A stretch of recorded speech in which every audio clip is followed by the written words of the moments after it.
बिस्मिल्लाहिर्रहमानिर्रहीम, अस्सलाम वालेकुम। प्रोग्राम टॉप स्टोरी के साथ मैं हूं इस प्रोग्राम की मेज़बान सिद्रा मुनीर। नाज़रीन, मुल्क की सियासी सूरत हाल और ख़ास तौर पर कल से जो पंजाब असम्बली में सूरत हाल बनी हुई है, लाहौर में सूरत हाल बनी हुई है, आज प्रोग्राम में इसी पे बात करेंगे। गुज़िश्ता रोज़ शुरू होने वाला पंजाब असम्बली का बजट इजलास अभी तक हंगामा आराई की ही नज़र है। तारीख में पहली बार बजट मुकर्ररा तारीख पर पेश नहीं हो सका। बजट दस्तावेजात भी आउट थी, वज़ीर ख़जाना की तकरीर भी तैयार थी, मगर वज़ीर ख़जाना रात 11:15 बजे तक बजट पेश करने के ही मुंतज़िर रहे हैं। पहले 6 घंटे इजलास ही शुरू ना हो सका, फिर अताउल्लाह तारड़ को ऐवान से निकालने की रूलिंग पर इजलास की कार्रवाई 1.25 घंटा मुअत्तल रही है। हंगामा आराई, अपोजिशन और हुकूमत के माबैन डेडलॉक, मुज़ाकरात और फिर रात गए इजलास आज दोपहर 1 बजे तक के लिए मुअत्तल कर दिया। 1 बजे से अब तकरीबन 8 बजे से भी ज़्यादा टाइम हो चुका है, इजलास शुरू ही नहीं हुआ। अब मामला ये है कि अपोजिशन बाज़िद है कि आईजी पंजाब और चीफ सेक्रेटरी को ऐवान में बुलाया जाए, जबकि हुकूमत इसकी मुखालफत कर रही है कि ऐसा नहीं हो सकता, ना होगा। नून लीग की क़यादत ने अहम मुशावरती बैठक भी बुलाई। सूबाई वज़रा की जानिब से ऐवान की कार्रवाई से मुताल्लिक राय भी दी गई, जिसके बाद ज़राए ये खबरें दे रहे हैं कि पंजाब हुकूमत ने स्पीकर को हटाने का असूली फैसला कर लिया और इसके अलावा चीफ सेक्रेटरी और आईजी पंजाब असम्बली में नहीं आएंगे, ये भी साफ साफ बता दिया गया। पंजाब के लिए 3,226 अरब रुपए का बजट तैयार तो है, लेकिन पेश कब होगा? आवाम मुंतज़िर है बजट की कि इमदादी पैकेज क्या होगा, क्या सस्ता क्या महंगा होने वाला है। सरकारी मुलाजमीन तनख्वाहों के हवाले से किसी अच्छी खबर के मुंतज़िर हैं, जबकि पंजाब असम्बली में हुकूमत और अपोजिशन आमने सामने है। अब होगा क्या? इस सियासी सूरत हाल पर बात करेंगे और ख़ास तौर पर बात करेंगे क्या माजी में भी इसी तरह से अपोजिशन और हुकूमत के माबैन डेडलॉक बरकरार होते रहे, क्या बजट इसी तरह ताख़ीर के शिकार होते रहे, और अगर पंजाब का बजट ताख़ीर का शिकार हो रहा है तो उसके क्या हालात पर, तमाम सूरत हाल पर उसकी असरात हो सकते हैं। नाज़रीन, हमारे साथ मेहमान भी स्टूडियो में मौजूद होंगे, लेकिन पहले आज सारा दिन पंजाब असम्बली में क्या होता रहा, अभी वहाँ की क्या सूरत हाल है, नुमाइंदा लाहौर न्यूज़ लियाकत अंसारी हमारे साथ मौजूद हैं। लियाकत अंसारी साहब, सबसे पहले हमें बता दीजिए कि क्या बजट इजलास शुरू होने जा रहा है, अभी मामलात क्या हैं और ताज़ा तरीन क्या सूरत हाल है? देखिए, कल की तरह आज भी मुज़ाकरात के मुख्तलिफ दौर हुए हैं। पहले जो है वो राना मशहूद की क़यादत में जो है वो हुकूमती टीम ने मुज़ाकरात किए और फिर वो जो टीम थी काफ़ी हार्ड लाइन की थी, क्योंकि अगर देखा जाए तो राना मशहूद का जो स्टांस था वो काफ़ी सख्त था, तो उस टीम के साथ मुज़ाकरात नतीजा खेज नहीं हो सके। कल जो मुज़ाकरात में पेशरफ्त हुई थी और इजलास 8 बजे कल शुरू हुआ था, वो मलक अहमद खान की क़यादत में एक ऐसे मुज़ाकरात हुए थे जिसमें हुकूमत ने जो है वो दानिशमंदी और लचक का मुजाहरा किया था, जिसके नतीजे में मुज़ाकरात हुए थे। लेकिन मलक अहमद खान की जो चीज़ें अपोजिशन के साथ तय पाई थी, जिसके नतीजे में बजट पेश होना था, उसमें अपोजिशन जो है वो मलक अहमद के साथ किए हुए वादे को पूरा नहीं कर सकी, तो उसके बायस जो है वो यकीनी तौर पर वज़ीर कानून के लिए भी अपनी पार्टी के अंदर और हुकूमत के अंदर भी उन्हें जो है वो उसके हवाले से तनकीद का सामना करना पड़ा। आज जब मुज़ाकरात के मुख्तलिफ दौर नाकाम हुए तो बिलाखिर फिर मलक अहमद ही मैदान में आए और आखिरी मुलाकात उनकी जो है वो स्पीकर पंजाब असम्बली सब्तैन खान मियां महमूद रशीद से हुई और उसके नतीजे में जो चीज़ें सामने आई हैं उनकी कंसेंट लेने के लिए मलक अहमद जो है वो सीएम हाफिज से गए हैं और वो अभी उनका इंतजार हो रहा है कि वो क्या उन चीज़ों पे कंसेंट कराते हैं। लियाकत साहब, हमें बताइए कि अपोजिशन के, हुकूमत के जो अराकीन हैं उनके मिजाज क्या बता रहे हैं इस वक्त? क्या इजलास होगा, नहीं होगा? कल की तरह रात 12 बजे तक मामला इसी तरह से लटकता रहेगा? क्या होने क्या जा रहा है? इस वक्त तो उम्मीद तो ये की जा रही है कि मुज़ाकरात की जिस नहज से मलक अहमद ने सूरत हाल को हैंडल किया है, लगता है कि इजलास हो जाएगा। अगर मलक अहमद जो है उनको हुकूमती साइड से जो है वो गो हैंड मिल जाता है, क्योंकि अब जो टर्म्स एंड कंडीशन सामने आई हैं उनके मुताबिक सिर्फ 2 स्पीचेस जो हैं वो हाउस में अगर इजलास शुरू होता है तो होगी। एक अपोजिशन लीडर को तकरीर करने का मौका दिया जाएगा, वो 5 मिनट बात करें, 10 मिनट बात करें, 15 मिनट बात करें, उनकी जितनी कैपेसिटी है उनको फ्री हैंड दिया जाएगा बात करने के लिए। जो ही उनकी तकरीर अपोजिशन लीडर की खत्म होगी, जो नामजद वजीर खजाना है सरदार अवैस लगारी, वो बजट पेश करेंगे और उसके बाद इजलास जो है वो 2 रोज के लिए मुलतवी हो जाएगा और फिर 17 को जो है वो डिबेट ओपन होगी। ठीक है, बहुत शुक्रिया लियाकत अली, आप हमारे साथ मौजूद रहे और बता रहे थे जी अभी ताज़ा तरीन वहाँ पर क्या सूरत हाल है। स्टूडियो में मेरे साथ गेस्ट मौजूद है जी, सीनियर एनालिस्ट है सलमान गनी साहब, सर प्रोग्राम में आपको खुश आमदीद कहते हैं। हमारे साथ मौजूद है जी मोहम्मद नदीम कुरैशी साहब, जो कि रीजनल चेयरमैन है, वाइस प्रेसिडेंट है federation of Pakistan chamber of commerce and industry के। सर प्रोग्राम में आपको खुश आमदीद कहते हैं, बहुत शुक्रिया आपके वक्त का। सलमान साहब, आपसे ही आगाज़ करना चाहूँगी कि आप कई दहाइयों तक पार्लिमानी रिपोर्टिंग भी करते रहे, आपने ये सारी सूरत हाल देखी है।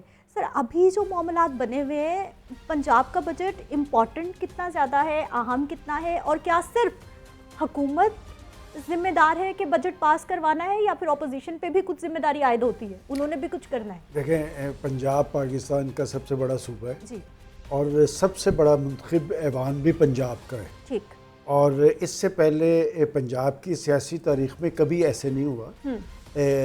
जिस तारीख को बजट पेश करने का ऐलान किया जाता है उस तारीख को बजट पेश होता है, और अपोजिशन हमेशा एक एहतजाज का ऑप्शन इस्तेमाल करती है और वो भी तय होता है। देखिए, हमारी कोई पार्लिमानी रवायात इतनी अच्छी नहीं है कि चूँकि अपोजिशन ने अपनी लीडरशिप के सामने सुरखरू होना होता है तो वो हंगामा राई भी करते हैं, वो बजट फाड़ भी देते हैं, लेकिन बजट पास हो जाता है। इस दफ़ा जो सूरत हाल तारी हुई है वो थोड़ी सी गैर मामूली इसलिए हुई है कि जो मौजूदा स्पीकर हैं मोहतरम चौधरी परवेज़ इलाही साहब, चूँकि वज़ारत आला के इंतखाबात में वो उम्मीदवार थे, उन्हें शिकस्त हुई।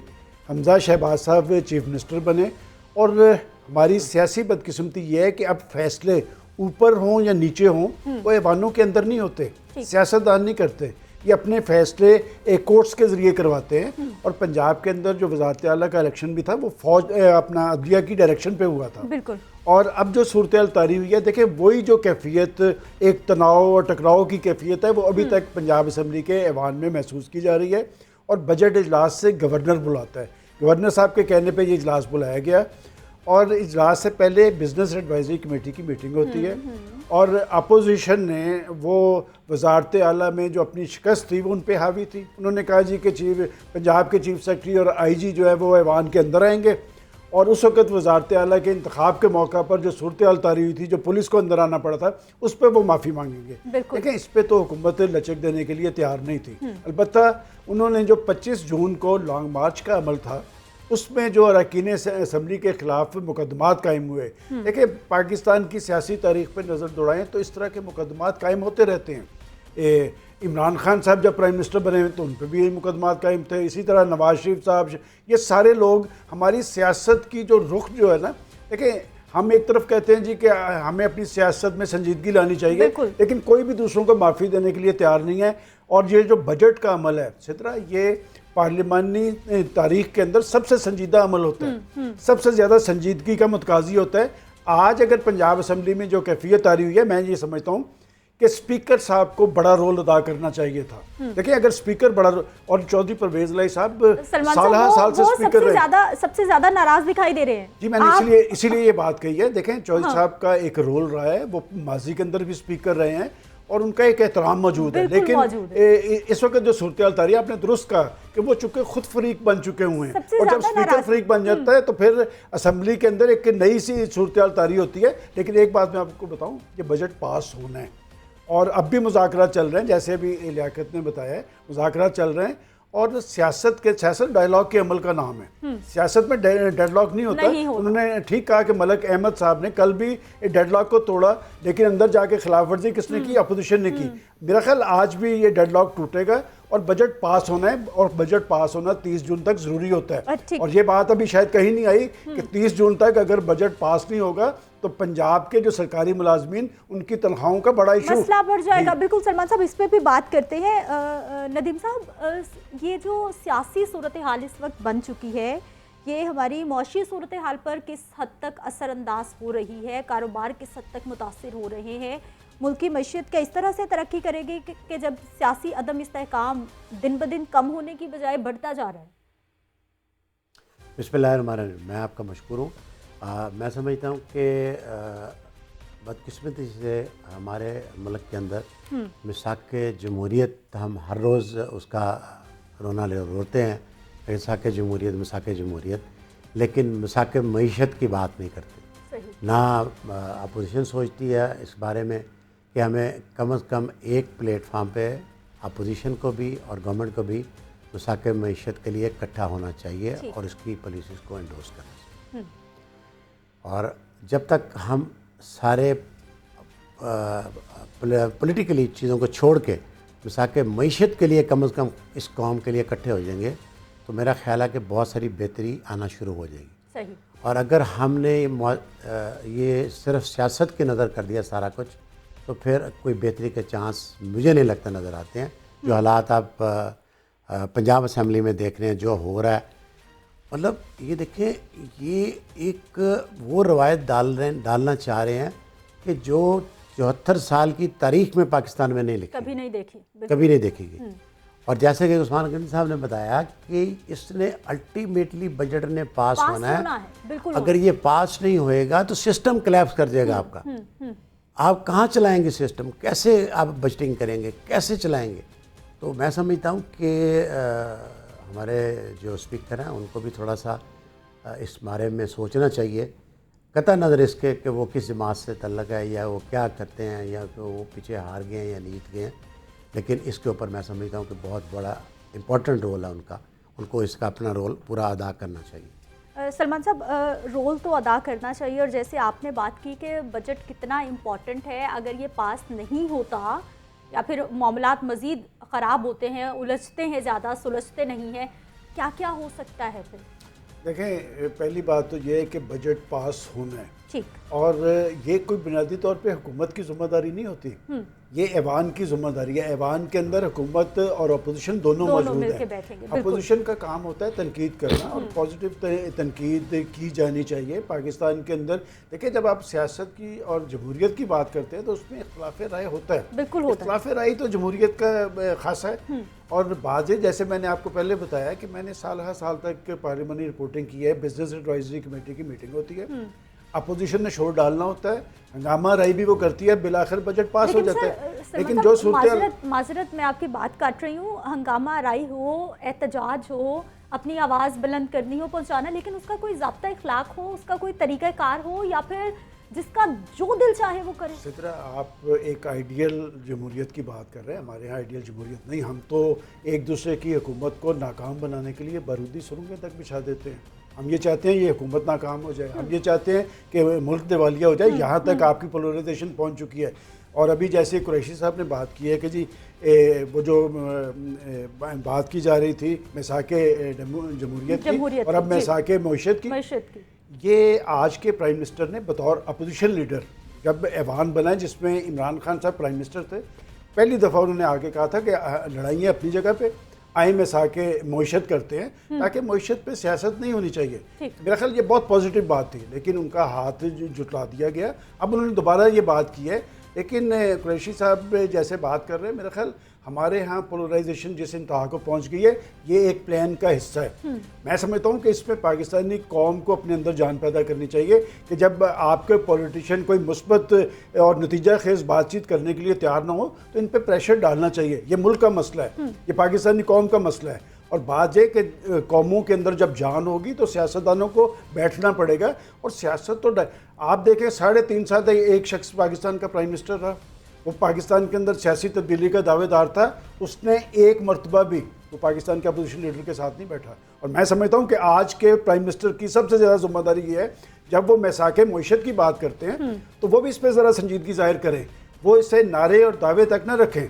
चाहे वो इमरान खान से जाके बात कर ले, कितने फासले पे है प्राइम मिनिस्टर हाउस से बनी गाला, कितने फासले पे है, तो ये बात करनी चाहिए। बड़ी अच्छी बात आपने की है कि जब ऑपोजिशन में सब लोग आते हैं तो फिर कहीं ना कहीं जो दूरियां होती हैं वो सिमटना शुरू हो जाती हैं। लेकिन जैसे ही कुछ हुकूमत में चली जाती हैं जमातें, कुछ ऑपोजिशन में आती हैं, फिर तो ऐसे होता है कि बस दूरियां बढ़ना शुरू हो जाती हैं। ये क्या है, अपने मफादात के लिए सब एक टेबल पर आ जाते हैं। जो पार्लियामानी जमहूरियत होती है उसमें अपोजिशन ही तो होती है। अपोजिशन क्या होती है? मुतबादल गवर्नमेंट होती है। ये जो आज से चंद हफ्ते पहले अपोजिशन थी, आज हुकूमत बन गई है। जो हुकूमत थी वो आज अपोजिशन बन गई है।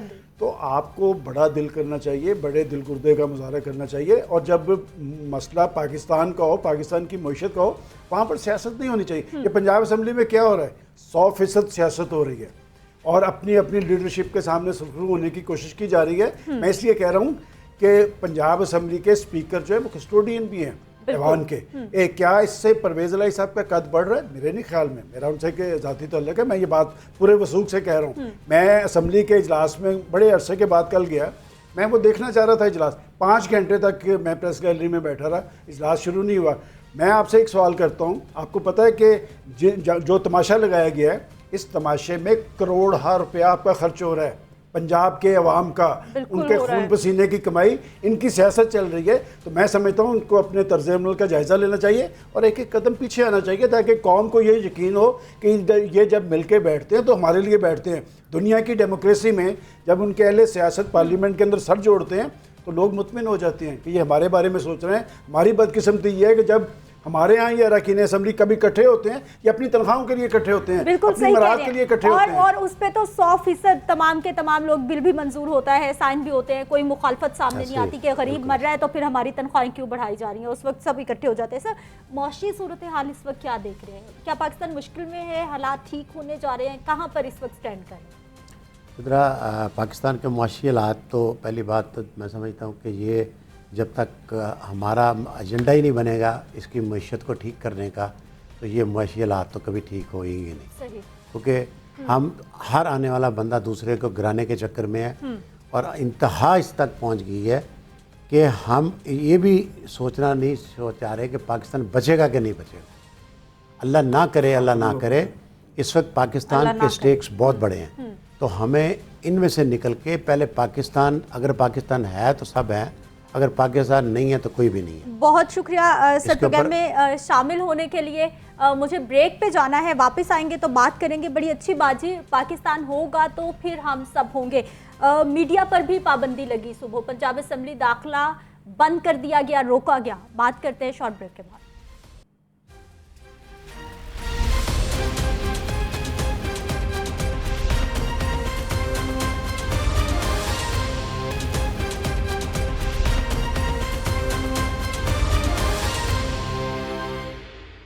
ब्रेक के बाद एक बार फिर से आपको खुशामदीद कहते हैं। नाज़रीन, पंजाब असम्बली का बजट इजलास अभी तक भी शुरू नहीं हुआ और मामलात वैसे के वैसे हैं, तनाज़ा वैसे का वैसा है, डेडलॉक वैसे का वैसा है।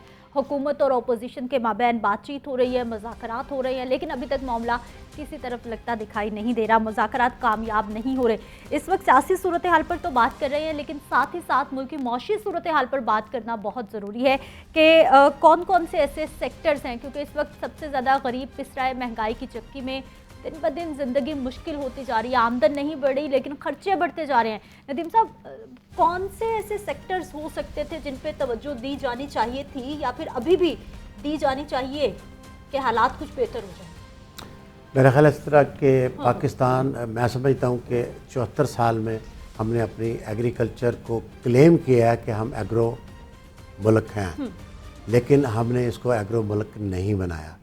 अगर हमने 74 साल में एग्रो बेस बना लिया होता तो आप यकीन माने कि आज जो हम गंदम बाहर से मंगा रहे हैं, आप चीज़ें बाहर से मंगा रहे हैं, तो आज आपको मंगानी ना पड़ती। बदकिस्मती देखें कि आपने 16-17 के अंदर आपने गंदम को एक्सपोर्ट किया और 500 रुपये की सब्सिडी दे के एक्सपोर्ट किया। ठीक कि 500 रुपये की सब्सिडी दे के, इतनी सरप्लस गंदम थी आपके मुल्क के अंदर, और आज आप उसी वीट के लिए तरस रहे हैं और उस वीट को इंपोर्ट कर रहे हैं। कॉटन आपने 2014-15 को उठा के देख लें, हम 14 मिलियन बेल तक चले गए थे। उस वक्त बेल का वज़न था 170 केजी और आज बेल का वज़न है 150 केजी, और हम अल्लाह के फजल से 7 से 7.5 मिलियन बेल पे आ गए। और हमारे अंदाजे के मुताबिक अगर आपकी 1 मिलियन बेल की पैदावार होती है, अगर आप 170 मिलियन वाली बेल की बात करें केजी वाली, हम शुगर मिलें जो लगा रहे हैं। जी, मैं उसी तरफ आ रहा हूँ। चीनी फिर महंगी मिल रही है सलमान साहब, कि वो मैं समझता हूँ कि 1 मिलियन बेल का मतलब ये होता है कि 1 अरब डॉलर आपके मुल्क में आएगा वैल्यू एडिशन के बाद। सही। इस पे हमारी लास्ट हम कोई 2-3 हफ्ते पहले गए थे मुफ्ता साहब के पास और राशन, साहब चेयरमैन है पेयर के पास भी, उनका ख्याल था कि नहीं 1 अरब नहीं 700 मिलियन हो। हमने कहा चले 700 मिलियन डॉलर ले लें आप, और अब ये जो आप 7 मिलियन बेल नीचे चले गए हैं तो उसका मतलब 5 बिलियन डॉलर तो आपने लॉस कर लिया ना। सही। बाकी आगे जाने के बजाय हम पीछे आते जा रहे हैं। जी, अल्लाह की फजल से पीछे आते जा रहे हैं, और अभी भी हमें कोई आगे जाने का नज़र नहीं आ रहा। आपके आज हम सोच रहे हैं रिजर्वायर बनाने के लिए, हमारे मुल्क में पानी की एक्यूट शॉर्टेज हो चुकी है। आप यकीन माने इस वक्त तक सिंध के अंदर जो पानी जाना था जिससे चावल की काश्त होनी थी मार्च के अंदर, आज तक वो चावल की काश्त शुरू नहीं हुई। कॉटन की फसल अभी 50% नहीं लगी। तो मेरी समझ नहीं आ रही कि ये पानी नहीं जाएगा तो फसल नहीं लगेगी तो आप चावल कहाँ से आएगा? खाएंगे क्या? आप 3.5 अरब की एक्सपोर्ट की और 5 अरब का टारगेट बना के बैठे हुए हैं कि हम राइस का एक्सपोर्ट करेंगे। अगर वो राइस ना आया, पानी ना आया, राइस सोइंग नहीं हुई तो कैसे बनेगा? मेरा ख्याल है कि मेरी गुजारिश है कि हमें इसको फोकस कर लेना चाहिए। देखिए आपका 60% रॉ मटेरियल है, आपकी इंडस्ट्री का 60% raw material based on agriculture है। बिल्कुल। तो अगर आप 60% की तरफ ध्यान नहीं दे रहे तो आप कैसे समझते हैं कि आपकी मईशत ठीक हो जाए? तो आपकी मईशत के लिए हमें एग्रीकल्चर के कवानीन को ठीक करना पड़ेगा। सही। जब तक हम कवानीन को ठीक नहीं करेंगे इसका रिज़ल्ट कभी ठीक नहीं आएगा। आप एक साल फसल, अल्लाह ताला की फसल से वो टेम्परेचर ठीक हो गया, बारिशें ना हुई तो अल्लाह ने कोई मेहरबानी कर दी तो हमने कुछ ना कुछ हासिल कर लिया। इस साल गर्मी पड़ी है, आपका वीट का फिर बुरा हाल हो गया। तो हमें इसके लिए कोई ना कोई मैकेनिज्म बनाना पड़ेगा। हमें कम से कम रिजर्वायर क्रिएट कर लें। हम डैम जब बनाएं बनते रहेंगे लेकिन पानी स्टोरेज कर लें जब ताकि हम अपनी फसलों को पानी तो दे सकें। सही। तो मेरा ख्याल है कि अगर हम ये कर लें तो हमारे लिए एक बहुत बड़ा कदम। बिल्कुल इसी पॉइंट को सलमान साहब आपकी तरफ लाना चाहूँगी कि हम हालात पे डिपेंडेंट हैं। मौसम बदल गया, फसल कोई बच गई तो ठीक है, बीज लग गया। हम पूरी दुनिया छोटी छोटी जगहों पे कितनी ज़्यादा कास्ट ले रही है, हाइब्रिड पर जा चुकी है, और हम लोग अभी तक लड़ाइयों। देखें कुरैशी साहब ने बड़े बुनियादी इश्यूज़ की बात की है। हम ज़री मईशत है और जिस सूरत हाल का इन्होंने जिक्र किया, इसके बावजूद हम गंदम एक्सपोर्ट करते थे, चीनी एक्सपोर्ट करते थे, और हमारी गंदम बड़ी जायकादार है कि अफ़गानिस्तान में भी जाती है और सेंट्रल एशियन कंट्रीज़ तक जाती है। आखिर क्या वजह है कि हम अब वो चीज़ें इंपोर्ट कर रहे हैं? अभी उन्होंने डैम्स की बात की है। हमारा सबसे बड़ा मसला ये है कि हम हर चीज़ को पोलिटिसाइज़ कर देते हैं। अगर आपके कालाबाग डैम बना होता तो आज ये बिजली के करंट जो लगते हैं, जो बिजली के बिल आते हैं, जो झटके लगते हैं, कभी ना लगते। देखिए हाइडल पावर अगर आपके पास होती तो इतने बड़े बिल आपके पास आते, लेकिन हमने चूँकि पॉलिटिक्स कर ली थी, उस पर पॉलिटिक्स की। किसी ने कहा जी मैं बम मार के उड़ा दूंगा। देखिए कालाबाग डैम अगर बना होता तो आपका पानी का मसला भी हल हो जाना था, आपका बिजली का मसला भी बन। और पाकिस्तान जो है देखिए कुदरती वसाइल से मालामाल मुल्क है, और हमारी बदकिस्मती ये है कि हमने इस पाक सरजमीन के जो सम्राट हैं वो भी हम नहीं ले पाए। क्यों कर नहीं ले पाए? कि हमने हर चीज़ को सियासत की ऐनक के ज़रिए देखना है। और ज़राअत की जहाँ तक बात की है, मेरे काश्तकार को तो कुछ नहीं मिलता, उससे तो आप ज़बरदस्ती लेते हैं। उससे 1800 रुपये मन उससे गंदम ले लेते हैं और 2600 आपकी मार्केट में मिलती है। उसके बाद आटे का आप देख लें, फ्लोर मिलों वाले लूटते हैं। मैं इसलिए कहता हूँ कि जब तक आप यकसुई और संजीदगी कि कुछ इश्यूज़ तो ऐसे छोड़ देना जिस पे सियासत नहीं होनी चाहिए। आप तो मईशत पे भी सियासत कर रहे हैं। मैंने आपको कहा कि मैं नहीं कहता, ये एक साबिक वफाकी वज़ीर कहता है कि हमने बारूदी सुरंगें लगा दी ताकि ये गवर्नमेंट डूब जाए। इस गवर्नमेंट को, वो गवर्नमेंट नहीं डूबती कभी, सियासतदान नहीं। देखिए आप एक सियासतदान को निकालेंगे दूसरा सियासतदान आ जाएगा।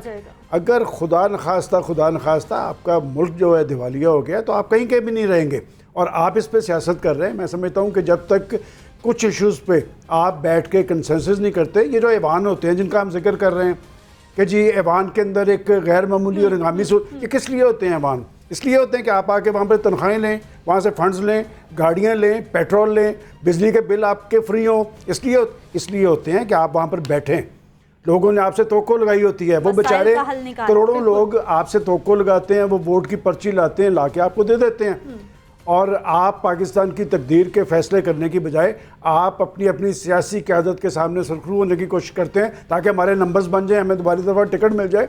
इसी टिकटों के खेल ने पाकिस्तान को इस नैज पे ला खड़ा किया है। आज तक मकासद पाकिस्तान की तकमील इसीलिए नहीं हो सकी, हमने तो एक तजर्बागाह बना, कायदे आज़म ने तो एक तजर्बागाह बनानी थी दुनिया को दिखाने के लिए कि हम इस बुनियाद पर ये मुल्क बना रहे हैं। और आज हमारे यहाँ आप देख लें कितनी बेईमानी है, कितनी आपके यहाँ जो ग़िज़ाई अशिया हैं उसमें कितनी मिलावट होती है। कोई ऐसी चीज़ जिसमें मिलावट ना होती। जिस शहर के अंदर दूध की कोई एक दुकान मुझे दिखा दें जहाँ पर दूध, वो कहते हैं जी 110 वाला भी है, 130 वाला भी है और 150 वाला भी है। यहाँ से आप अंदाज़ा लगा लें। और हम इस्लामी जमहूरिया पाकिस्तान है। मैं समझता हूँ जब तक हम अपने अपने तर्ज़ अमल का जायज़ा नहीं लेंगे और उस पर नज़रसानी नहीं करेंगे और अल्लाह ताला से माफ़ी नहीं मांगेंगे, हम आगे की तरफ नहीं जा सकते। नदीम साहब, कोई महंगाई का तोड़ होता दिखाई दे रहा है? कुछ हालात आसान आते, कोई मुश्किलात कम होती? आज अल्लाह के फजल से डॉलर 205 की सीढ़ी भी क्रॉस कर गया। बिल्कुल, अल्लाह का फजल तो ना कहें जी। तो मतलब मेरा अल्लाह के फजल से मुराद ये है कि जब सिद्रा ने कहा कि कोई महंगाई का तोड़ होता नज़र आता है, मैंने तो आगे आपको बात की कि सिर्फ एग्रीकल्चर। देखिए, हम 74 साल से ये नहीं देख रहे कि क्या हमारे किसी डिपार्टमेंट ने कोई डिलीवर किया, कितने सीडों की वैरायटीज़ जो आ गई हैं मार्केट के अंदर कि जिससे फसल की पैदावार बढ़ गई हो। हमने लोग 100 मन पे चले गए गंदम पे, हम आज भी वही 25 मन में बैठे हुए हैं, 20 मन में बैठे हुए हैं। लोग कॉटन 70-80 मन पे चल गए, हम आज भी 20 मन रिसर्च का तो हमेशा ही फुकदान रहा हमारे यहाँ तकरीबन, चाहे वो एजुकेशन की बात करें, किसी भी डिपार्टमेंट की बात करें, रिसर्च की तरफ तो हमने फोकस ही नहीं किया कभी। बिल्कुल।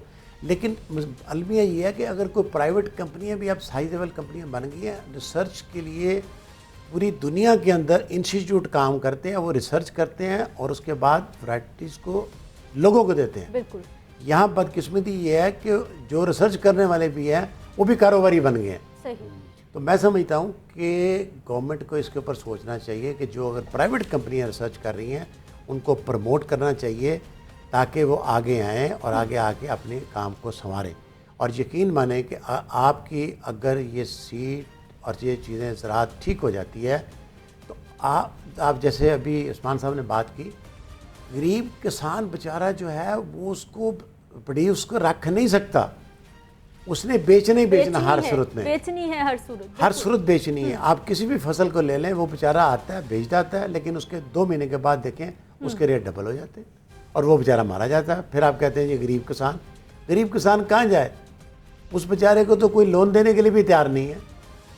तो मैं समझता हूँ हमारी वैसे ही लैंड होल्डिंग जो है almost more than 80% land holding जो हमारी वो 10 से 15 एकड़ रह गई हुई है।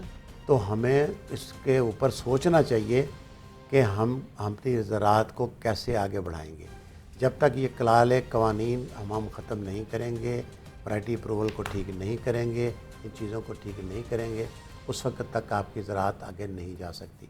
और आज यकीन मैं प्रोग्राम में ये बात नोट करवा के जा रहा हूँ कि आने वाले 5-10 साल के बाद मैं और आप ये गुफ्तगू कर रहे होंगे कि पीने वाले पानी का क्या बनेगा। पीने वाला पानी तो सर अभी भी मुसलसल रिपोर्ट्स आ रही हैं कि ज़ेरे ज़मीन पानी बड़ी तेज़ी से कम होता जा रहा है, हम लोग क्राइसिस में हैं। जी, आप 900 फुट पे चले गए हैं। और अभी मैं परसों मैं एक बैरियर टाउन का स्टेटमेंट पढ़ रहा था कि वो 1550 फीट नीचे चले गए ज़मीन के अंदर पानी उठाने के लिए। अब मुझे बताएं इससे नीचे आप कहाँ जाएंगे पानी लेने के लिए? तो अगले 5 साल के बाद हम यहाँ यही बातें कर रहे होंगे कि ये पीने का पानी कहाँ से आएगा। तो खुदारा मैं समझता हूँ कि हमें आज भी कुछ सोच लेना चाहिए, कोई ना कोई रिजर्वायर बना लेने चाहिए और ज़राअत को फोकस। आप सिर्फ मुसीबत ये है कि इंडस्ट्री के लिए तो आपको 3 साल लगेंगे। सही कि वो इंडस्ट्री लगेगी, प्रोडक्शन में आएगी, फिर उसके बाद जाके एक्सपोर्ट होगी या इंपोर्ट सब्स्टिट्यूशन के लिए लोकल मार्केट करेंगे। मुझे ब्रेक पे जाना है, वापस आते हैं तो मज़ीद भी बात करते हैं सियासी सूरत हाल पर भी, मौशी सूरत हाल पर भी, पाकिस्तान के वसाइल पर भी, और इसके साथ साथ गरीब आदमी पे बात करना बहुत ज़रूरी है। बात करते हैं शॉर्ट ब्रेक के बाद।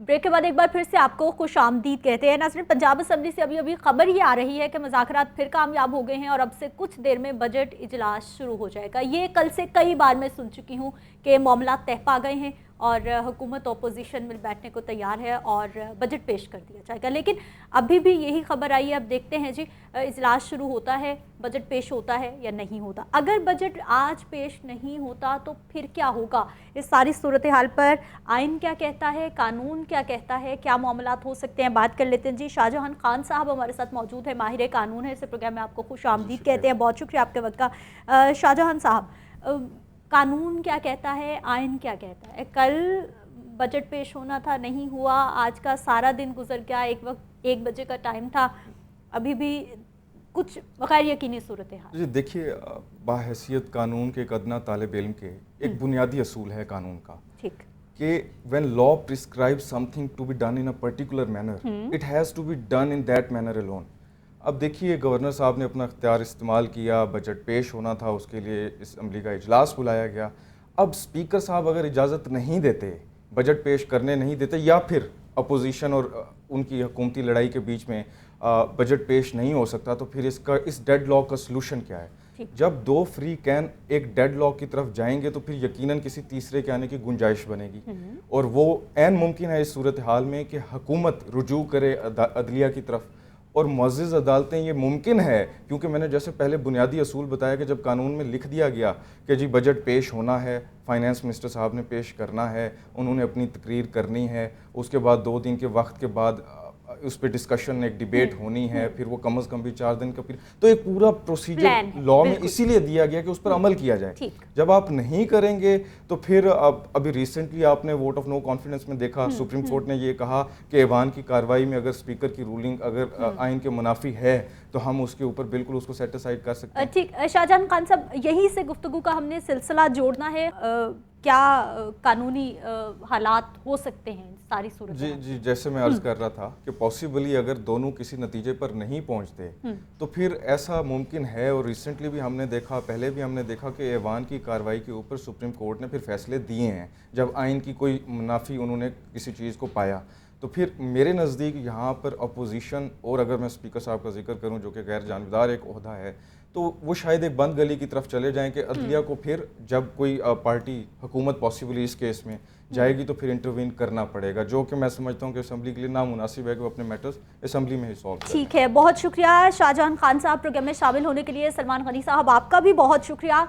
पिछले भी कई मामलात में, चाहे वो नेशनल असम्बली का इजलास हो, पंजाब असम्बली का इजलास हो, हमने देखा कि मामलात अदालत तक जाते हैं, खुद से नहीं सुलझाए जाते। अब देखते हैं जी ऊंट किस करवट बैठता है। मुझे आप इजाज़त दीजिए, इंशाल्लाह कल के प्रोग्राम में मुलाकात होगी। अल्लाह ने के बानी।